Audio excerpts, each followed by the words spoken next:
Alors, comment être soi? Déjà, il faut se poser une question, c'est de savoir qui est-ce qu'on est vraiment. Première chose à pointer, est-ce qu'on est pareil suivant dans quel milieu on se trouve ou dans quel groupe on se trouve? C'est-à-dire que est-ce que tu es vraiment à 100% la même personne quand tu es au travail, quand tu es avec tes collègues, mais en dehors du travail, quand tu es avec tes amis, quand tu es avec ta famille, quand tu es avec des inconnus, dans le train ou je sais pas, etc., etc. En général, pas exactement. Deuxième point, du coup, si c'est tous les autres qui font que tu es un petit peu différent, est-ce que quand tu es tout seul, chez toi, est-ce que tu es vraiment la même personne tout le temps? Alors, si oui, ça veut bien dire qu'il y a une sorte d'équilibre qui se crée entre, voilà, il y a le monde extérieur, il y a les autres, leurs attentes, etc., etc. Et puis il y a moi, comme je suis en vrai tout seul, ou comme j'aimerais pouvoir être.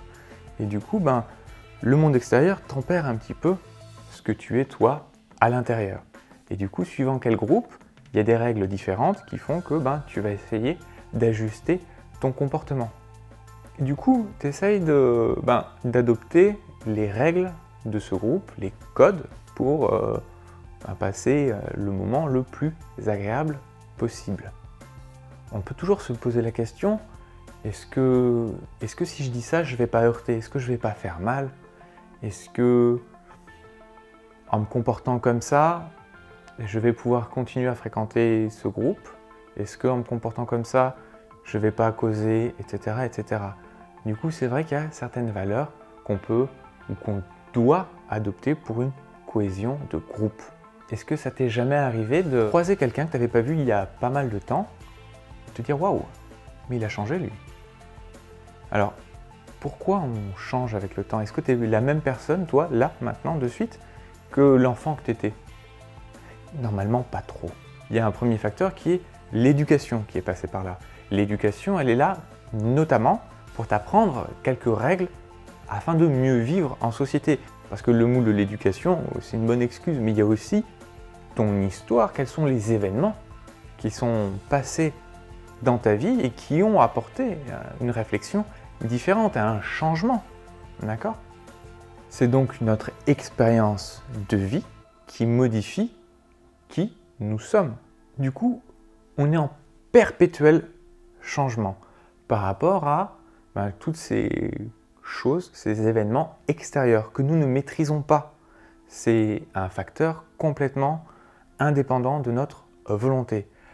Par contre, on choisit toujours la manière dont on veut y répondre. On choisit toujours comment ces événements vont affecter notre réalité. Alors, des fois, on choisit de ne pas choisir, mais ça reste un choix. Mais avant tout, il faut savoir qui tu es réellement dans ton cœur. Et ça, il y a un moyen très simple en fait de le découvrir. C'est-à-dire que tu sors de ta zone de confort, tu te mets dans ta zone de limite, tu arrêtes de rester englué dans tes habitudes et tu te confrontes un petit peu à la vraie vie. Mais la vraie vie, celle que tu ne maîtrises pas.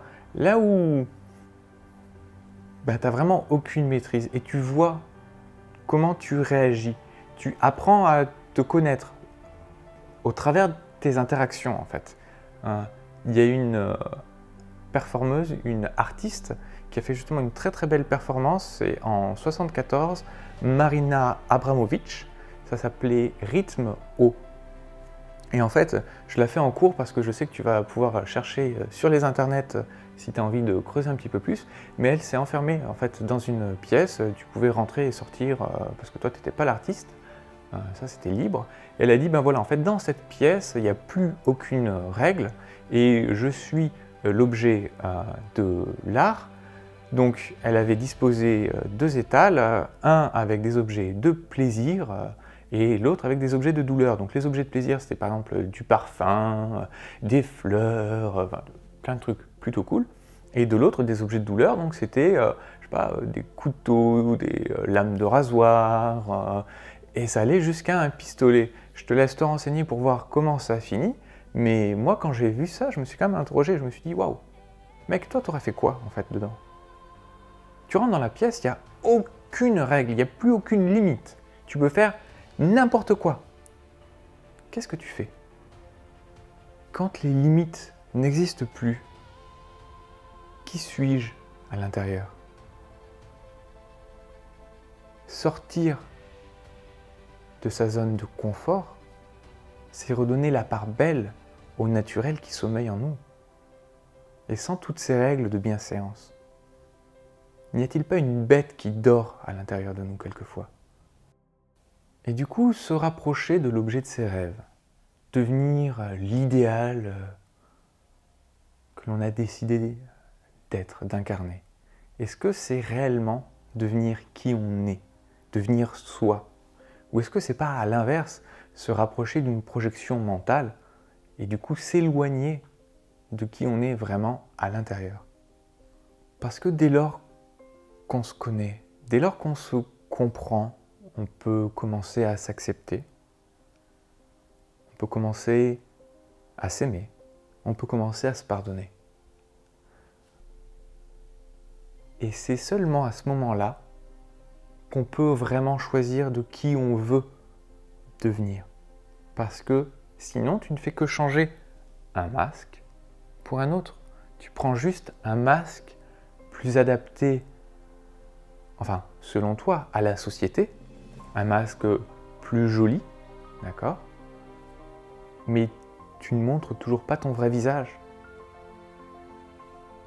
C'est dommage parce que quand tu arrives à voir ton vrai visage, tu vas t'apercevoir quelle beauté il y a à l'intérieur, comment il rayonne, et tu n'auras plus envie de porter un masque. Moi, je te propose un petit exercice tous les jours, ou tous les 2 jours, d'accord? Ça peut être 1 minute, 2 minutes, 5 minutes, 10 minutes pour les plus courageux. Tu as bien un miroir devant chez toi? Ben, tu te regardes devant ton miroir. Alors là, c'est facile. Mais tu te regardes nu devant ton miroir. Les vêtements, il n'y en a pas. Le maquillage, il n'y en a pas. Les lunettes ou que sais-je, il n'y en a pas.